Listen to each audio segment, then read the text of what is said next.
Okay,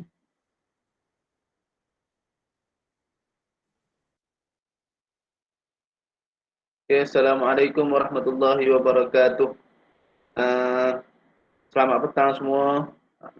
Harapnya semua berada dalam rahmat Allah Subhanahu Wa Taala. InsyaAllah sama-sama kita memanjatkan kesyukuran kita ke hadirat Allah Subhanahu Wa Taala dan kita mulakan majlis kita petang ini dengan bacaan doa. Jadi Ustaz akan baca doa, kita ambil sama-sama. Bismillahirrahmanirrahim. Alhamdulillah Rabbil Alamin. Wassalatu wassalamu ala asyrafil anbiya wal mursalin wa ala alihi wa sahbihi ajma'in. Allahumma aftah alaina hikmataka wa anshur alaina min khazaini rahmatika ya arhamar rahimin. Rabbana atina fid dunya hasanah wa fil akhirati hasanah wa qina adzaban nar. Wa sallallahu ala sayyidina Muhammadin wa ala alihi wa sahbihi wasallam. Walhamdulillahi rabbil alamin. Okey, jadi untuk petang ini aktiviti koko kita suka untuk Ustaz bentangkan beberapa perkara berkaitan dengan keselamatan. Cumanya kita fokuskan untuk keselamatan di rumah. Ada masalah semua? Boleh nampak slide ni? Tak terbit lagi. Pelajar-pelajar boleh nampak Tak terbit lagi. Okey. Sorry Ustaz. Tak tahu lagi. Tak present.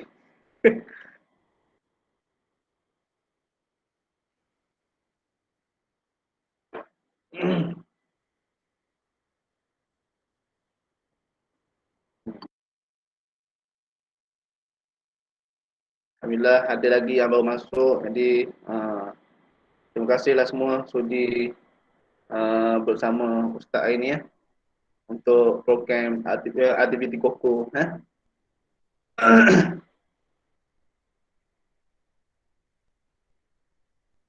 Okey, nampak skrin sebagaimana paparan ni ada dah.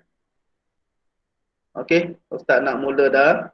Okey, pada kali ini Ustaz nak berbincang berkaitan dengan keselamatan. Keselamatan fokusnya di rumah, ketika kita berada di rumah. Okey, untuk kali ini Ustaz bersama Ustaz Nasiruddin akan berbincang ataupun akan membentangkan kepada awak semua berkaitan dengan keselamatan ketika kita berada di rumah, yang mana tidak kurang penting, sangat-sangat penting kita utamakan dalam kehidupan kita. Lagi-lagi memang kita banyak masa kita sekarang ni berada di rumah. Daripada awal tahun lagi, Ustaz rasa untuk tahun 2021 ni kita lebih banyak berada di rumah berbanding di sekolah. Sebab musim pandemik, jadi kita tidak berkeizinan untuk berada di sekolah dalam masa yang lama. Terdapat beberapa kekangan sehingga kita terpaksa kata PDPR, belajar secara online je daripada rumah. Jadi untuk kali ini Ustaz nak bercakap berkaitan dengan keselamatan yang perlu kita berhati-hati, kita sentiasa jaga sepanjang kita berada di rumah. Kejap Ustaz nak tengok, takut ada orang baru nak masuk ke. Okey, tak ada masalah. Okey. Jadi pertamanya untuk pengenalan, boleh tengok. Jadi untuk keselamatan ni, kita ni berkaitan dengan nyawa. Silap langkah, nyawa boleh hilang akibat tidak mengutamakan keselamatan, tidak berhati-hati berkaitan dengan keselamatan. Jadi pentinglah banyak kes kan. Kalau tahun ni saja macam-macam kita dengar kan, kebakaran berlaku di rumah sehingga menyebabkan kematian. Banyak kes lah. Okey. sepatutnya rumah menjadi sebuah tempat yang paling selamat untuk kanak-kanak dan orang-orang dewasa. Ha? Jadi tidak tidak dinafikan bahawa tempat kita berlindung hanyalah di rumah dah. Tempat kita nak tenangkan jiwa kita di rumah lah. Tak ada dah tempat lain kan. Siang ke malam ke kita nak berada di tempat selamat, tidak lain tidak bukan hanyalah di rumah kan. Kalau kat luar dah hujan ataupun panas terik ke, memang kita akan cari rumah kita akan duduk rehat je kat rumah. Jadi pentingnya kita menjaga keselamatan di rumah. Agama kita pun menekankan kita supaya menjaga nyawa, menjaga nyawa. Dalam maqasid syariah, yang pertama kita kena jaga agama, yang kedua jaga nyawa, yang ketiga jaga akal, yang keempat jaga keturunan, dan yang kelima jaga harta. Jadi jaga nyawa ni penting, yang kedua dalam maqasid syariah. Rumah tidak lagi dari mempunyai pelbagai risiko yang boleh mendatangkan kecederaan kepada penghuninya, sama ada di dalam atau di luar kawasan rumah. Maklumat mengenai bagaimana dan kenapa kecederaan berlaku boleh membantu mencegah kecelakaan ini. Okey, ini untuk pengenalan sahaja. Okey. Mencegah kecederaan biasanya memerlukan penglibatan pelbagai disiplin dan pendekatan. Kanak-kanak kurang daripada 14 tahun dan juga warga tua yang melebihi 65 tahun merupakan golongan yang paling ramai mengalami kecederaan di rumah. Ada siapa-siapa tak boleh bagi contoh? Boleh bagi contoh kecederaan bentuk macam mana yang biasa menimpa kanak-kanak ni? Siapa boleh bagi contoh ke Ustaz sekali? Bagi banyak contoh pun tak apa. Anis Umairah ada, Anis Umairah. Ya, saya Ustaz. Anis Umairah, cuba bagi contoh. Kalau kanak-kanak ni mendah apa yang kerap kali kita dengar menimpa kecederaan bagi kanak-kanak ni? Jatuh, langgar bucu ke? Jatuh daripada tempat tinggi kan? Okey. Lagi kalau lebih daripada 65 tahun ni, siapa boleh bagi contoh? Ustaz nak panggil Wan Najlah lah. Wan Najlah ada? Wan Najlah? Okey. Cuba bagi contoh. Kalau 65 tahun ni kita panggil orang tua lah. Biasanya kecederaan bagaimana yang menimpa orang tua ni? Tandas licin lepas jatuh. Okey. Bagus awak ni. Maknanya hak benda awak khabar tu insya-Allah lah ada dalam slide-slide seterusnya. Okey, kita akan teruskan sebab biasa berlaku kecederaan. Macam mana yang awak bagi tahu tadilah, bagi kanak-kanak biasanya terdapat bucu-bucu meja kan, perabot-perabot yang ada dalam rumah, alat pertukangan ke kan, ada benda-benda yang tajam. Alat tukang, alat apa, baiki rumah ke, macam gergaji dan sebagainya lah. Peralatan rumah dan juga alat permainan. Alat permainan pun ada kadang tu dia rosak kan. Jadi rosak, ada kawasan-kawasan yang tajam. Jadi kita kena berhati-hatilah. Kena buang cepat-cepat lah benda tu. Kalau ada kanak-kanak kat rumah kita sangat-sangat bahaya. Kanak-kanak ni dia tak berfikir panjang, kadang tu dia akan terus masuk dalam mulut dia. Benda-benda tajam pun boleh masuk dalam mulut kan. Jatuh dari perabot basikal dan tempat tinggi ke atas permukaan atau lantai yang keras. Okey, ni sangat-sangat bahayalah biasanya berlaku. Sebab kadang tu tempat tinggi ni contohnya kita dengar ada kes kan daripada atas, biasanya duduk kat rumah flat kan. Ada tahun lepas ke, rasa macam baru lagi kes tu. Mak dia turun pergi beli ikan. Jadi ayah dia dah pergi kerja dah. Mak dia turun kejap. dia tinggal anak dia tu mungkin ada berapa beradik cumanya yang besar tak sedar adik dia yang bongsu tu dah panjat tingkap. Jadi dah sedar jatuh dah. Orang jumpa jatuh kat bawah. Jadi sangat bahayalah. Sangat mengerikanlah kalau kes begini ya. Okey, antaranya lagi tercekik, lemas, keracunan. Lemas pun boleh jadi bagi kanak-kanak kan. Kalau yang masih tak jalan, maknanya jalan pun bertatih lagi kan. Jadi salah dia jatuh dalam baldi ke, baldi mak kita basuh pakaian tu kan, lupa nak buang air ke, ataupun apa sajalah yang bertakung dalam besen ke baldi ke, sangat bahayalah kalau ada kanak-kanak kat rumah. Boleh menyebabkan kes lemas, keracunan dan sebagainya. Lagi api dan luka terbakar, boleh jadi juga kepada kanak-kanak. Terkena kejutan elektrik dari peralatan rumah, lemas di dalam kolam mandi dan dalam bilik mandi. Sebagaimana yang Ustaz khabar tadi lah. Sebenarnya bagi warga tua pula, penyebab utama kecederaan yang berlaku adalah akibat terjatuh yang akan membawa kepada patah tulang pada wanita yang berumur diburukkan lagi oleh masalah osteoporosis. Masalah kenapa gini? Ada siapa boleh terang tak masalah benda ni?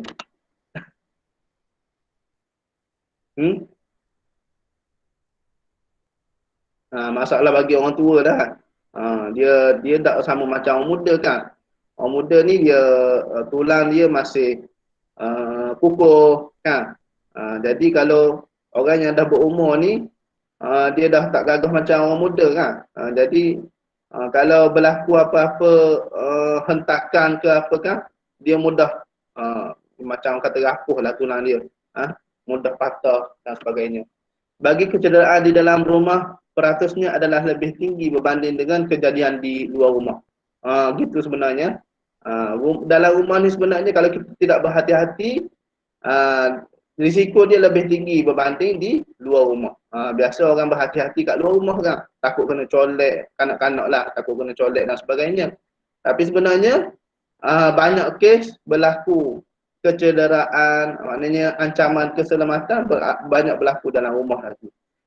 Dapur merupakan kawasan yang paling kerap di mana berlakunya kecederaan. Boleh bagi contoh kat dapur ni, biasa berlaku macam mana? Korang boleh bagi contoh. Najibah. Ya, Ustaz. Najibah, cerita sikit. Macam mana boleh berlakunya kes di dapur ni boleh menyebabkan kecederaan. Biasanya macam mana berlaku? Dia masuk, Ustaz. Masuk tu. Salah masuk. Bila menggunakan peralatan yang tajam. Lagi cuba cari sikit. Biasa sangat-sangat bahaya tu kat dapur. Masak ni guna benda biasa Najibah. Sama ada pisau. Pisau ni yelah boleh juga, tapi Ustaz rasa ada satu lagi risiko yang sangat tinggi. Bila duduk dapur. Gas. Gas. Betul lah. Ini boleh menyebabkan kebakaran. Sehingga orang kata ada kes tu boleh meletup dapur orang tu. Sebab dia tak sedar. Gas dia tu bocor, jadi banyak keluar. Gas dia tu dalam ruang dapur dia. Sehingga dia tak sedar kan, dia buat apa-apa sahaja yang boleh menyebabkan letusan api ke, terus meletup gas dia tadi. Sangat-sangat bahayalah. Ya. Jadi kena jaga molek, kena hati-hati. Faktor risiko kejadian jatuh di kalangan warga tua. Faktor di antara boleh menyebabkan kecederaan bagi orang tua. Yang pertama, dari segi pencahayaan yang tidak baik. Gelap je kan. Jadi tak nampak ada air ke, ada sabun tumpah ke, minyak tumpah ke, jadi tak nampak atas lantai tu. Permukaan lantai yang licin, terdapat halangan pada lorong kawasan berjalan, tak nampak kadang tu letak benda-benda dan di pertengahan jalan, jadi boleh menyebabkan dia tersadung dan terus jatuh, rebah. Tangga, tangga biar tu kan ni kalau awak perhati orang buat rumah kan ni kurangnya ada tangga kat rumah. Tu sebab dari segi keselamatan dia lah. Kalau ada tangga ni macam rumah-rumah dulu ada tangga tinggi-tinggi kan. Jadi banyak kes jatuh daripada tangga lah. Kurang tempat memegang. Jadi kalau orang dah uzur ni dia tak gagah tulang dia. Jadi perlu ada tempat yang boleh dia pegang-pegang lah kalau dia nak gerak, nak pergi sana, nak pergi sini. Seterusnya ubat-ubatan. Tidak, maknanya kalau kadang tu tak berhati-hati dari segi ubat-ubatan pun bahaya bagi orang tua. Takut ada serangan jantung ke apa kan. Masa tu lah nak cari ubat, baru nak cari ubat. Kadang tu banyak kes tak dah nak cari, nak dapat ubat dah meninggal dunia. Allah. Jadi seterusnya faktor dalaman termasuk bagi orang tua ni umur dan kekuatan, keboleh gerakan dan juga daya imbangan, masalah pendengaran dan juga penglihatan, kemurungan dan seterusnya sakit kronik. Ni yang biasa kita dengar lah bagi orang tua lah. Seterusnya bahaya di dalam rumah. Slide aku apa dah kita. Ustaz Sapa 14 je sebenarnya. Ada 4 lagi. Seterusnya Ustaz Nakir akan sambung lah. Bahaya Tak apa lebih tak apa. Okey, seterusnya bahaya di dalam rumah. Bahaya di dalam rumah dari segi benda kita tengok. Tadi dia kata kat dapur kan, sekarang ni kat bilik tidur pula. Bilik tidur macam mana situasinya? Iaitu selalunya ia merupakan tempat yang paling selamat. Periksa benda-benda yang terdapat di atas katil seperti bantal dan selimut. Ini dapat mengurangkan kejadian lemas pada kanak-kanak. Bilik tidur yang mempunyai peralatan elektrik seperti televisyen perlu diberi perhatian. Ni biasa kan. Awak biasa main, setiap orang mesti ada phone kan, handset. Setiap orang mesti ada phone kan. Jadi bahaya sebenarnya kalau kita selalu mengecas telefon kita berhampiran dengan tempat tidur kita. Kadang tu nak tidur, masa itulah kita nak cas handphone kita. Jadi sangat-sangat bahaya. Ada dah kes tengah tidur boleh terkena kejutan elektrik. Bahaya ya. Lagi-lagi bagi kanak-kanak lagi, kecil lagi. Jadi kena berhati-hatilah. Terusnya bilik mandi. Di bilik mandi pun kena berhati-hati. Awasi anak anda semasa mandi di dalam tap mandi atau menggunakan air dalam baldi. Mereka boleh lemas walaupun pada air yang hanya sedalam 5 cm. Jadi untuk kanak-kanak lah yang ada adik tu kena jaga-jagalah. Kalau mak suruh jaga adik tu jangan rasa senang je. Jangan rasa selesa je. Kena tengok betul-betul. Sebab apa kalau kanak-kanak ni kadang tu dalam masa kita tak sangka pun boleh terjadi macam-macam. Okey. Macam kita bincang tadi lah, Ustaz kata ada air yang bertakung dalam baldi dan sebagainya, kena hati-hati ya. Pisau cukur, manual atau elektrik dan juga bahan kimia yang boleh menyebabkan kecederaan sekiranya tidak digunakan dengan betul. Jadi pisau cukur ni biasa orang berumur, orang dewasa je guna lah. Jadi kena jaga molek-molek lah. Pisau cukur ni sepatutnya berada di tempat yang sesuai ya. Tidak berada di tempat yang rendah sehingga kanak-kanak boleh ambil dengan senang-senang dia. Ada pisau cukur ni sangat-sangat bahaya walaupun dia kecil. Salah silap langkah boleh putus urat manusia kan. Walaupun dia kecil, senang membuatkan cedera pada seseorang. Terusnya lantai yang licin dan juga tap mandi boleh menyebabkan seseorang tu terjatuh. Jadi sabun-sabun tu kena hati-hati semua. Kalau ada sabun yang tidak kemas tudung dia tu, kena pastikan kemas lah. Sebab apa?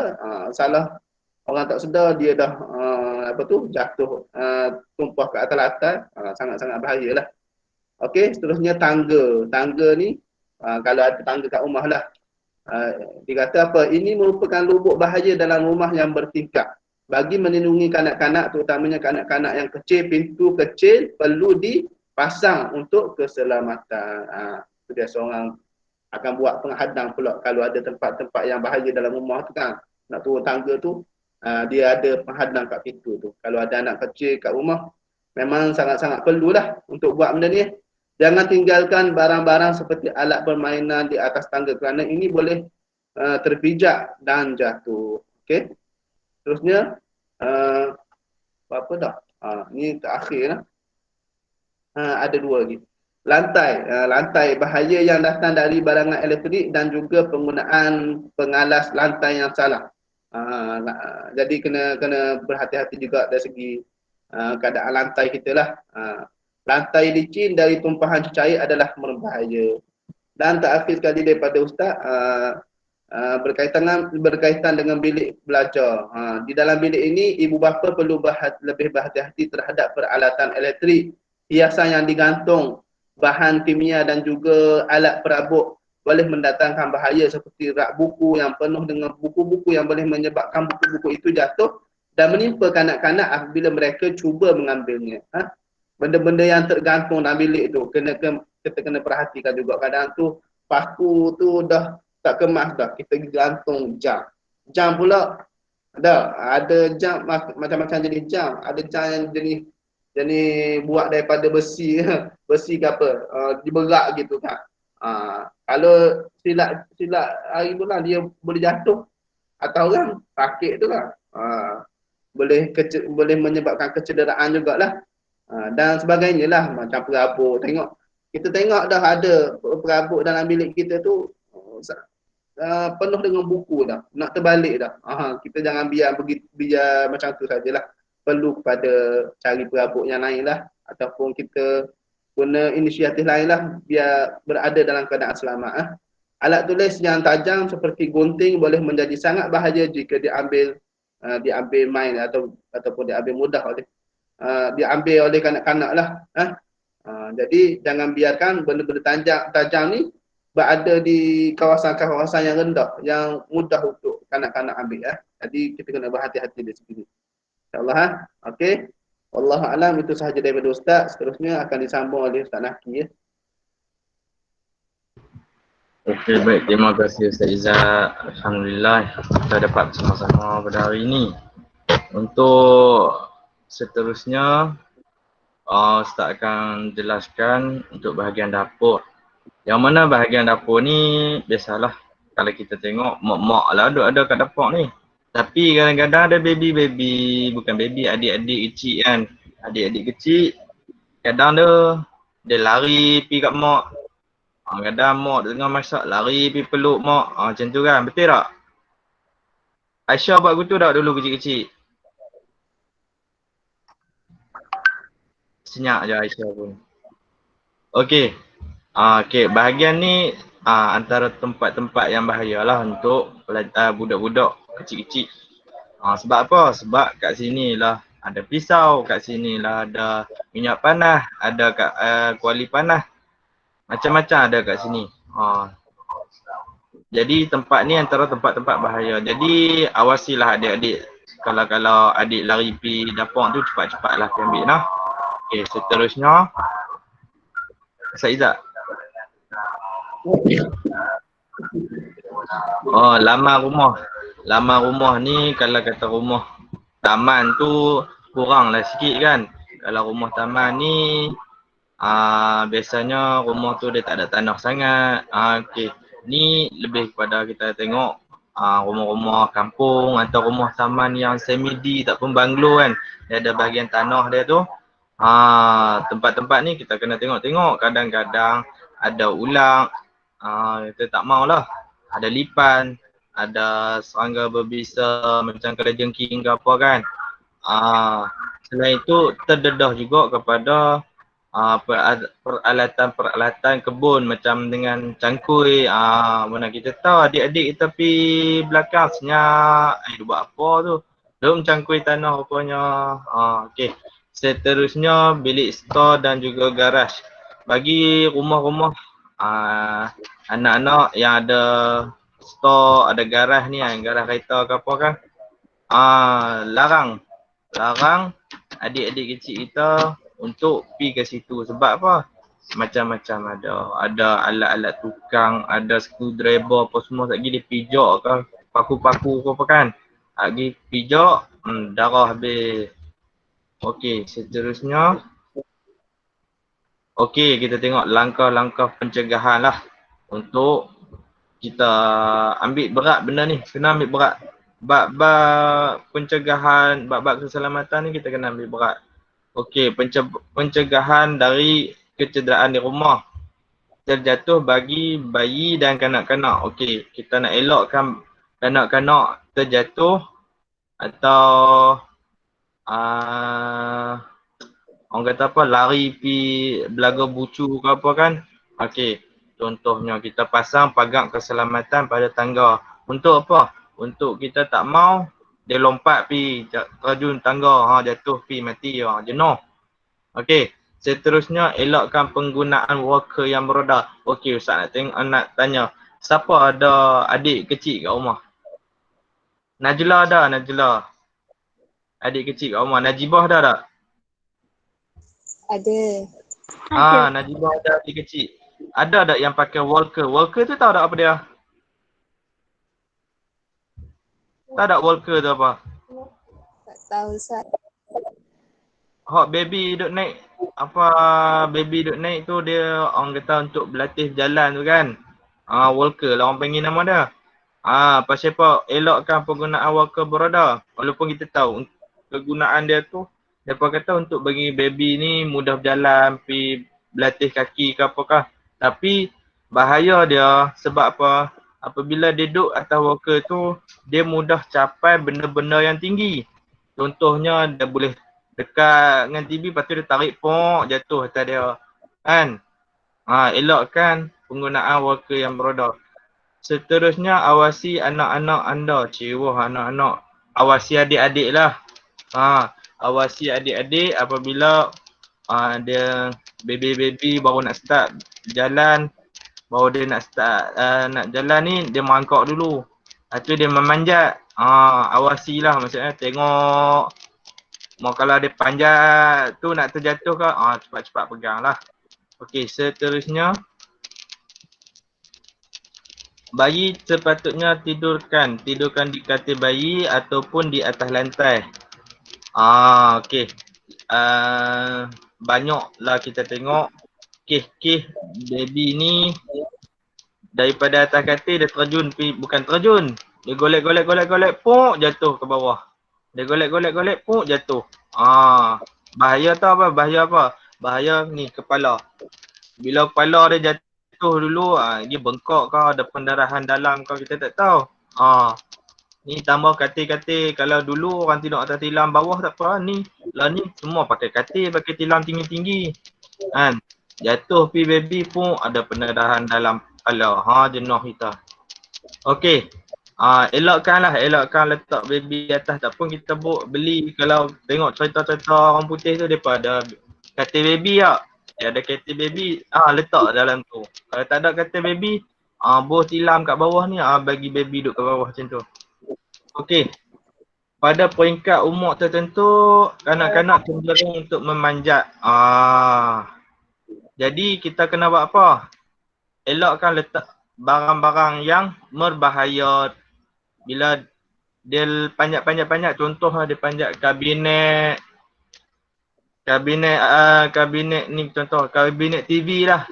Kabinet TV. Jadi awasilah sepenuhnya agar mereka ni terjaga. Tak pergi tarik TV jatuh ke lengan dia. Pergi dua-dua. Okey, seterusnya.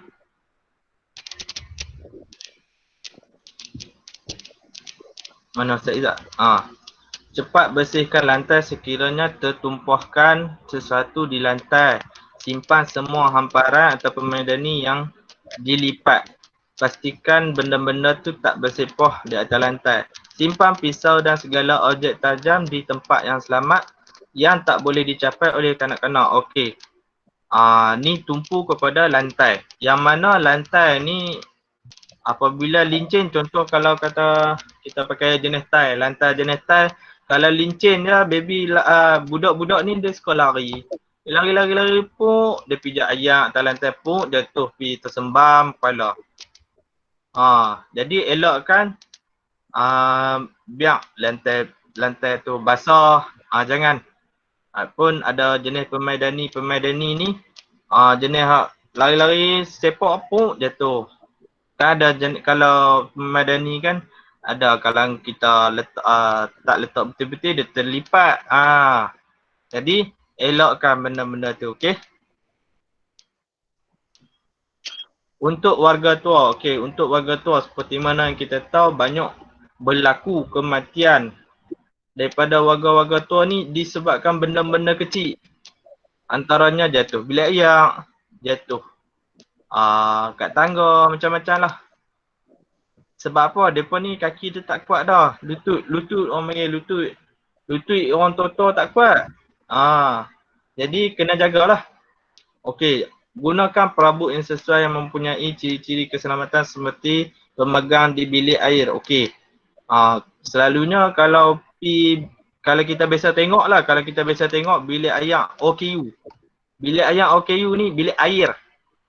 Bilik air OKU ni mereka akan bubuh tau. Pemegang bagi orang OKU ni boleh pegang. Betul tak? Jadi antara ciri-ciri keselamatan yang kita boleh aplikasikan dalam kehidupan kita ataupun di rumah kita, suruh mak kalau ada hak jenis duduk dengan tok kan, suruh mak pasang ni tempat pegang untuk tok, nanti tok duduk, tok nak bangun ke daripada bilik ayak tu, tok nak kena pegang, kalau tidak abah pi. Abah tu apa dah? Abah tu jatuh lah. Okey, fahami dos-dos ubat masa ambil. Okey. Ni kalau kita tahu orang tua-tua ni dia macam-macam ubat lah. Jadi tolonglah awasi orang tua-tua apabila dia nak makan ubat. Abang, ni tok, yang ni makan satu. Satu pagi, satu malam. Lepas makan tok.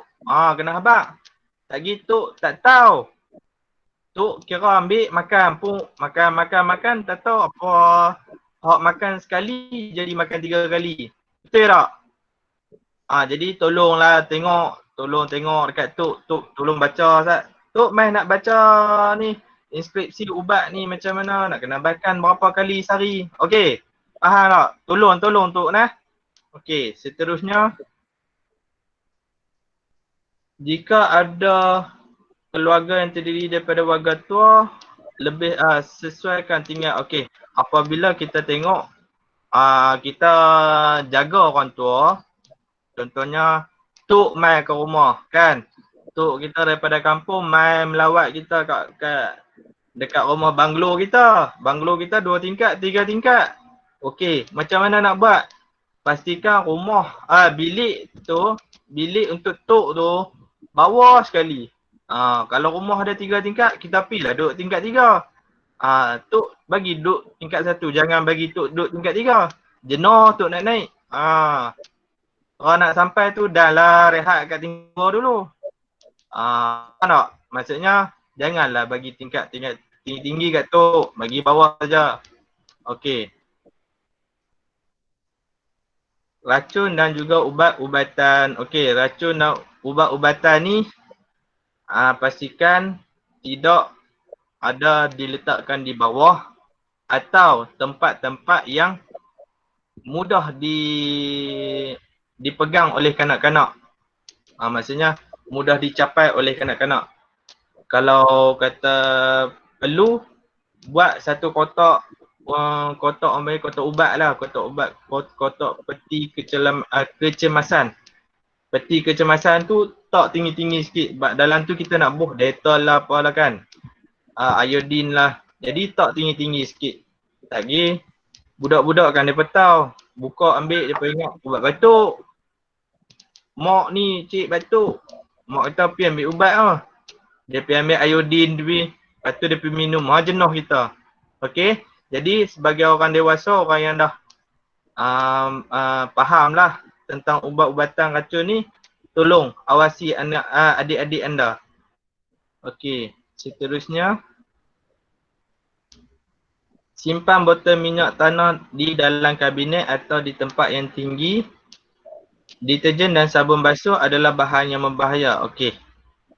Ni minyak tanah. Minyak tanah ni orang pakai buat apa? Orang pakai buh kat pelita. Hampa tahu kan pelita tu apa? Tak tahulah hampa orang-orang baru, generasi yang baru ni depa tak nampak dah, tak biasa tengok dah kan, Ustaz Jad kan. Betul. Kalau orang dulu-dulu tak pakai elektrik, depa pakai pelita minyak tanah. Jadi malam-malam pakai harum pakai pelita tu lah. Jadi botol minyak tanah tu, minyak orang panggil minyak gas, minyak tanah pun boleh. Okey, botol minyak tanah tu simpan elok-elok, jangan duk tok bawah, tak pergi budak-budak minum jenuh mati keras. Okey. Begitu juga dengan sabun deterjen.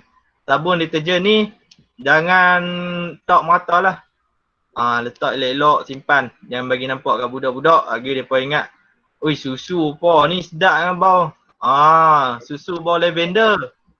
Susu bau lavender teguk pi, jenuh kita bawa pergi hospital. Okey. Seterusnya, simpan dan ingat nombor-nombor kecemasan yang penting dan juga pusat rawatan keracunan yang berdekatan. Hak ni penting sekali. Hak ni penting. Kalau boleh ni kita tulis atas satu kertas, tempel kat pintu bilik ke, tempel dekat ruang tamu ke. Kalau jadi apa-apa kat rumah, contoh kita tak minta jadi. Tapi contoh kalau jadi ada kecederaan yang mana kita tak ada siapa-siapa kat rumah dah ni. Tinggal kita, adik kita dengan baby seorang. Mak dengan ayah pergi keluar, pergi mana? Pergi Maidin. Mak dengan ayah pergi Maidin, tinggal kat kita. Sebab lah ni PKP, boleh keluar 2 orang ya. Hampa duduk kat rumah lah. Kami nak keluar dating. Hampa duduk kat rumah, jadi jaga-jaga. Okey, kalau jadi macam tu, nombor-nombor contohnya klinik kesihatan yang terdekat ataupun hospital, nombor bomba, nombor polis, apa semua tu kena tulis dekat kertas, tempel dekat ruang tamu. Senang nanti jadi apa-apa kita tengok telefon terus. Okey, faham tak?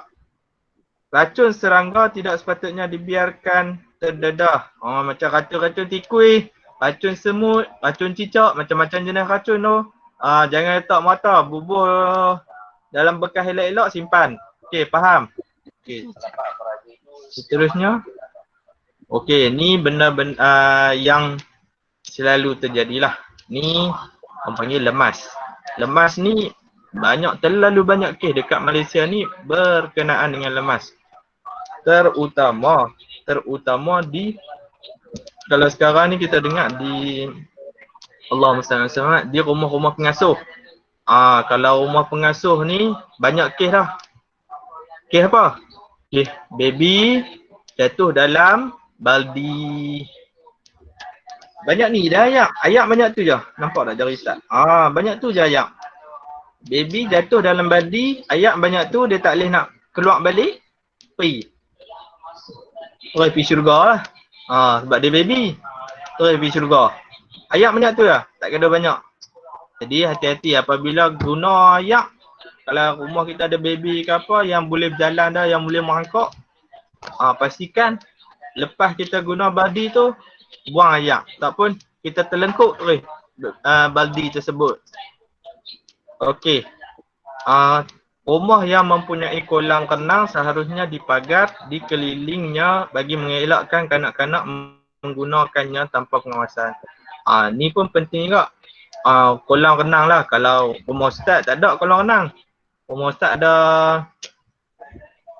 kolam baby tu lah. Boleh mandi tu lah. Kolam bakar baby lah. Ustaz tak boleh mandi lah. Ni rumah-rumah orang kaya lah.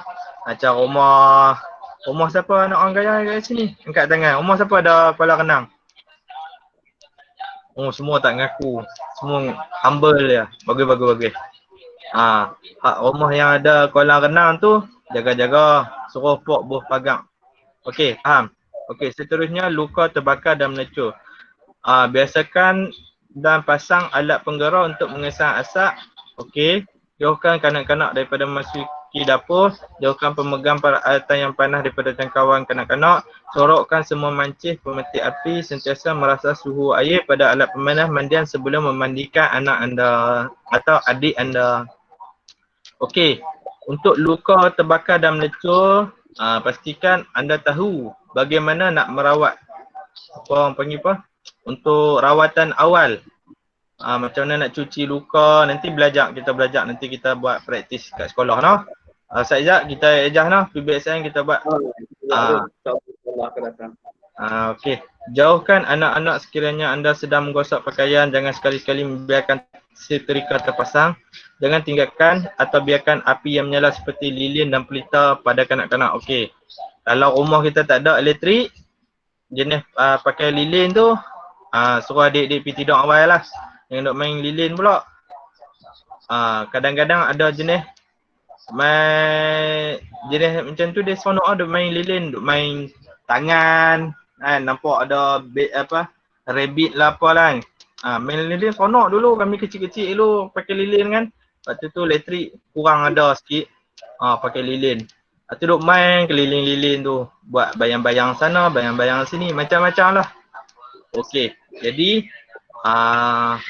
sampai kat situ saja untuk kita cerita tentang keselamatan. Apa-apa nanti kat sekolah kita akan buat, kita akan try buat untuk semua boleh tahu macam mana kita nak pertolongan cemas tahap awal macam mana dan sebagainya. Nanti kita akan usahakan lah kalau kita boleh sampai ke sekolah lah. Doa-doa lah bagi habis PKP ni awal, jadi kita boleh sama-sama berjumpa di sekolah. Lama dah Ustaz pun tak pergi sekolah ni. Gatal kaki dia nak pergi asrama ni. Kan? Jadi Ustaz Izzat, okey boleh sambung kot. Tak ada apa-apa dah.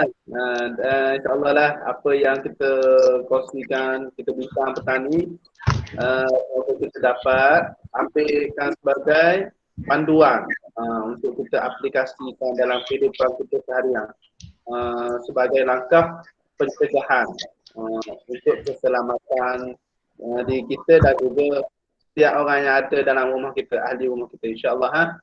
Boleh semua? Saya rasa tak ada dah, sampai situ sahaja. Wallahu ta'ala alam. Jadi kita tutup majlis kita dengan tasbih kafarah dan surah Al-Asr. Subhanakallahumma wa bihamdika asyhadu an la ilaha illa anta astaghfiruka wa atubu ilaik. Bismillahirrahmanirrahim. Wal 'asri innal insana lafi khusr illa alladhina amanu wa 'amilus shalihat wa tawashaw bil haqqi wa tawashaw bis sabr. Jadi Ustaz, sekali lagi Ustaz nak ucap terima kasih banyak-banyak kepada semua sidang pendengar kita. Jadi insyaAllah kita akan jumpa pada masa akan datang lagi insyaAllah. Wabillahi taufiq wal hidayah. Wassalamualaikum warahmatullahi wabarakatuh.